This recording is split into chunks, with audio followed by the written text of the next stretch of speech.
नमस्कार, आर्यभट्ट टाइम्स में आपका स्वागत है, जहां आप जानेंगे बिहार के 1 जून की 7 बजे तक की सभी ताजा बड़ी खबरों के बारे में। उससे पहले एक नजर सुर्खियों की ओर। चुनावी रण के लिए बीजेपी की नई टीम तैयार, पुराने चेहरों पर फिर जताया भरोसा। लालू यादव को दिल्ली एससी से झटका, जमीन के बदले नौकरी केस में याचिका खारिज। मोदी के बाद अब राहुल की एंट्री, नालंदा में पिछड़ा सम्मेलन से साधेंगे सियासी निशाना। चुनाव से पहले हेल्थ सेक्टर में बंपर बहाली, 3 महीने में 41,000 नियुक्तियां। बिहार में प्रशासनिक भूकंप, पटना डीएम समेत 18 जिलों के कलेक्टर बदले।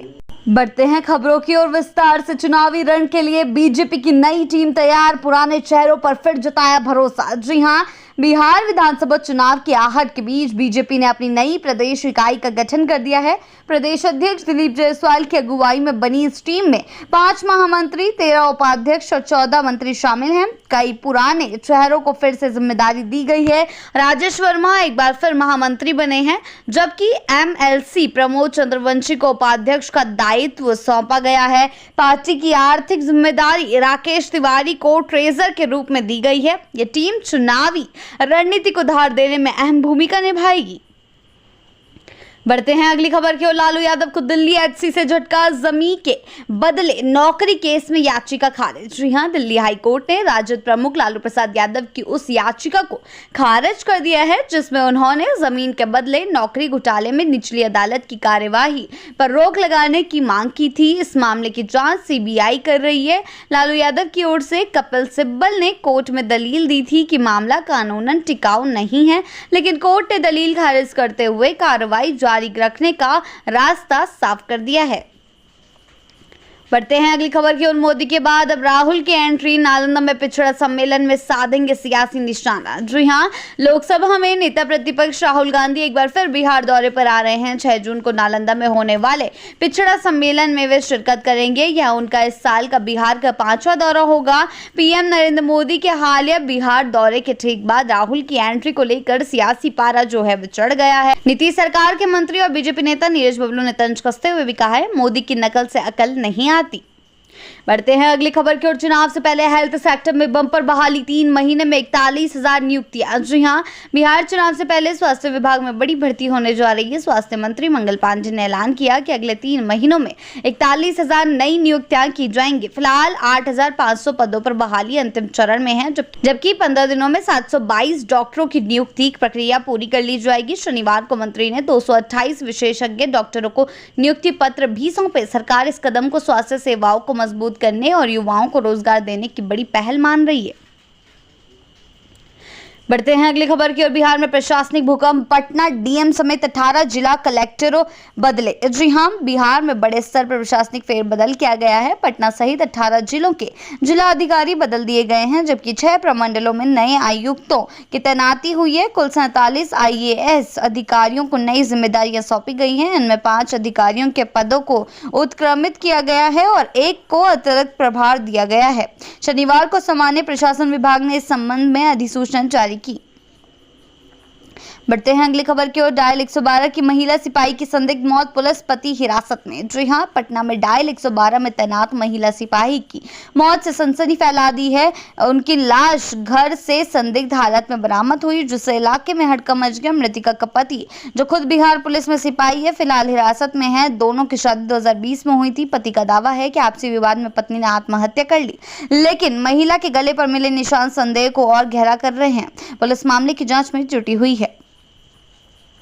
बढ़ते हैं अगली खबर की ओर। पटना सिटी कोर्ट के अधिवक्ता भवन में संदिग्ध हलचल, अफरा तफरी के बीच जांच में जुटी पुलिस। जी हां, पटना के आलमगंज थाना क्षेत्र स्थित पटना सिटी व्यवहार न्यायालय के नए अधिवक्ता संघ भवन में 3 संदिग्धों के छिपे होने की अधिसूचना से शुक्रवार शाम हड़कंप मच गया। ऊपरी तले की खिड़की से लोगों के झांकने की खबर पर स्थानीय लोगों ने तुरंत पुलिस को सूचना दी। मौके पर पहुंची पुलिस ने अधिवक्ता संघ अध्यक्ष की मौजूदगी में भवन खोलकर छानबीन शुरू की। फिलहाल जांच जारी है और क्षेत्र में तनावपूर्ण सन्नाटा पसरा हुआ है।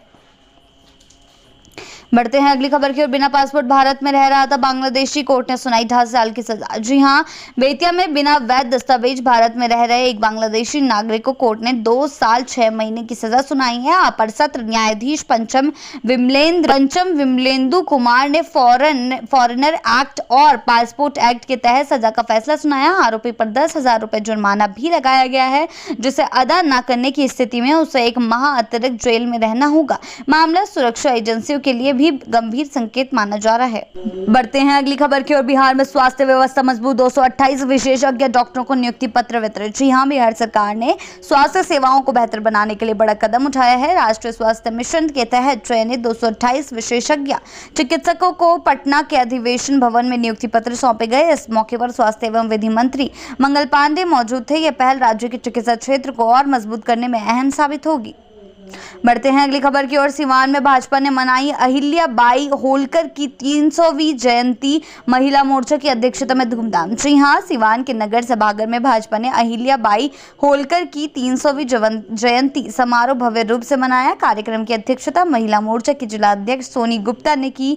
वहीं वंदे मातरम के गीत से समारोह का शुभारंभ सुनीता जायसवाल ने किया। इस आयोजन ने अहिल्या बाई के साहस और नेतृत्व को श्रद्धांजलि दी।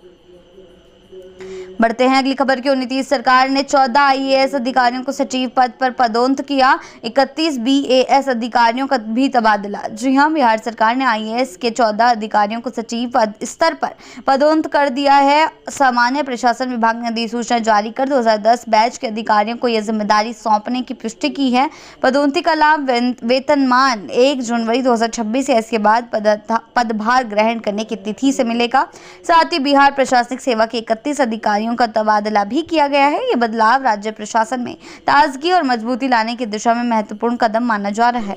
बढ़ते हैं अगली खबर की ओर। शराबबंदी के नाम पर शर्मसार बिहार पुलिस, दारोगा समेत 6 पर शराब पार्टी का आरोप। जी हां, शराबबंदी लागू बिहार में पुलिस के ही कुछ कर्मी कानून की धज्जियां उड़ाते पकड़े गए। भगवान बाजार थाना इलाके में नाका नंबर 1 पर एसएसपी डॉक्टर कुमार आशीष की टीम ने छापेमारी कर प्रभारी दारोगा श्याम बिहारी पांडे समेत 5 लोगों को शराब पार्टी करते गिरफ्तार किया। सभी को जेल भेजा गया। इस घटना ने शराबबंदी कानून की साख पर सवाल खड़े कर दिए हैं।